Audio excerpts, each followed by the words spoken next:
Hi everyone, in this video we're going to take what we learned with objects and build upon it with what we learned from the DOM. And so what we're going to do is take an array of objects and put it into the DOM using our using the template string method that we learned. It's a little bit complex, so there's a couple things to learn, but it's not too bad. So this is going to be very much like your homework, so I highly recommend that you pay close attention. So, kind of like your homework, just an H1 with a title on it. And I'll just do a list of my kids. So, I'm going to do a UL tag, just an empty UL tag that I can grab onto. So UL equals document dot query selector UL to grab that empty UL tag. And so I'm going to put my two kids on blast and make an array of the two of them.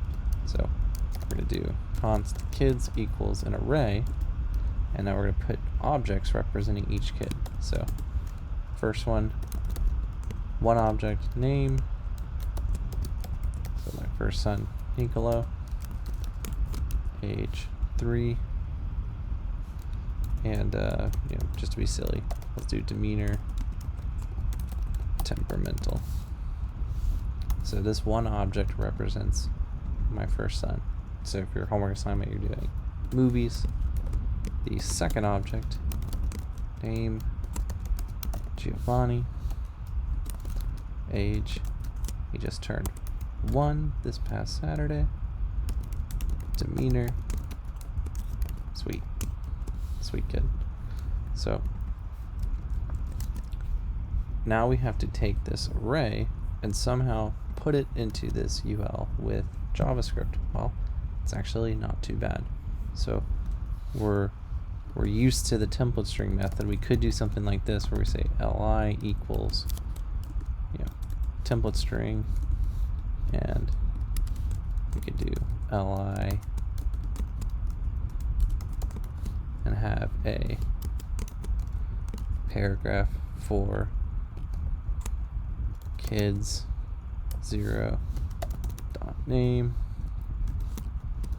paragraph for we do name, close it with paragraph, and then age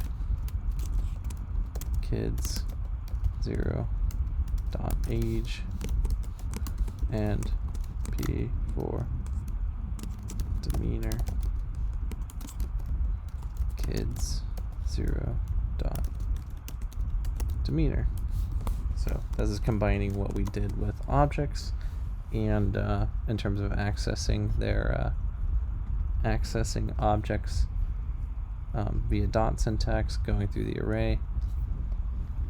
But obviously this isn't the best, right? If we had an array of, by God, 6 kids or something wild, I would have to repeat this a bunch of times. So this is good to kind of start us off with, to know what we're gonna build in the end. But what we're gonna want to do instead is do something similar to a loop. So what we can do is build our template, and what that's going to look like is this. We're going to do kids.map,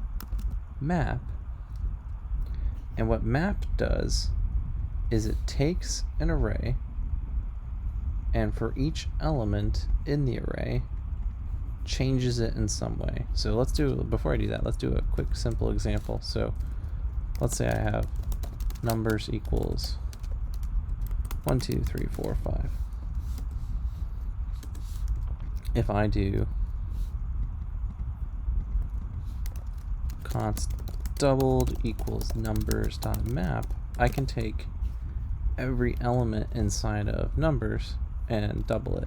So dot map takes a callback function, and it looks something like this.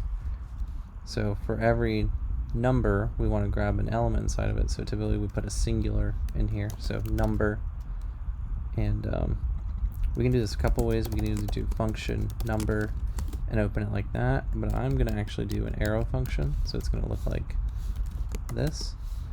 And we want to return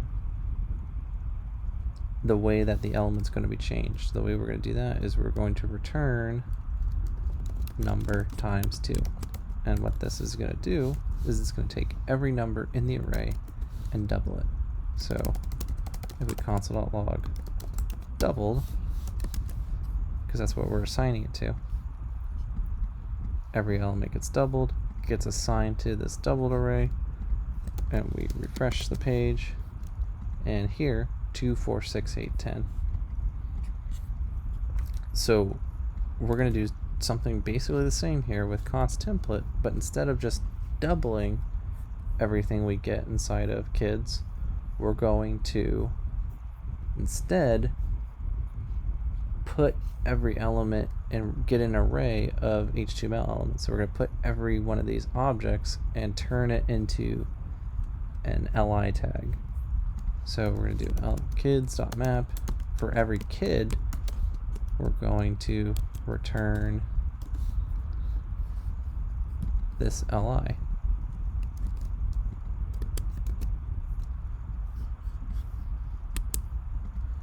And since I'm mapping over kid, I don't have to do this 0 syntax anymore. So I can do kid.name, kid.age, kid.demeanor, and it's going to go inside this template. And so if I log this template, it'll look like this. I'll have a couple of li tags in there. And almost done. It's not going to be quite super easy, but we have this UL that we're going to put them in. And we can't just do like we did before where we did ul.innerHTML template, because template's an array. So it's going to, whoops, sorry, I messed that up. InnerHTML equals template. So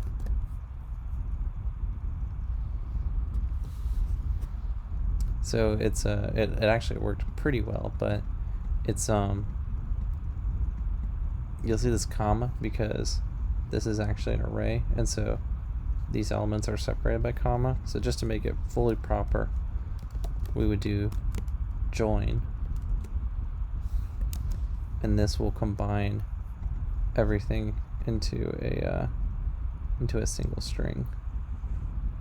So join takes an array and combines it into a single string. And if we refresh,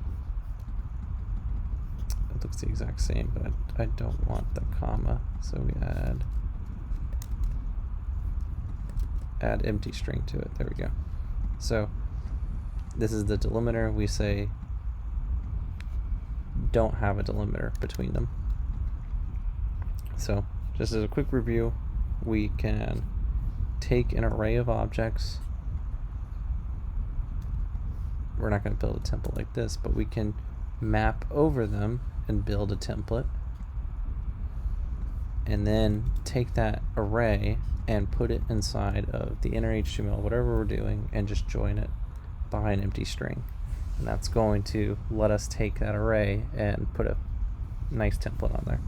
So, and join is a method that takes an array and just makes a single string out of it. So if I do console.log, just to show you an example, 2 examples,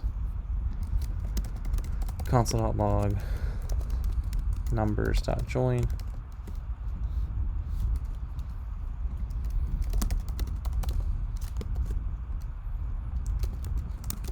template.join with empty string. I'm going to show you 2 examples of this because I want to be very clear what this little empty string is doing. So here's the first one. If you don't put anything in the parentheses, it's going to automatically add these commas. But these are all the numbers that were in the numbers array, and they were put together inside of a single string. If you add the empty string, it'll glue them together right next to each other. And same thing with the template. So here's the template lacking the comma. And so that's it. Thank you for watching, and hopefully this will be helpful for your homework.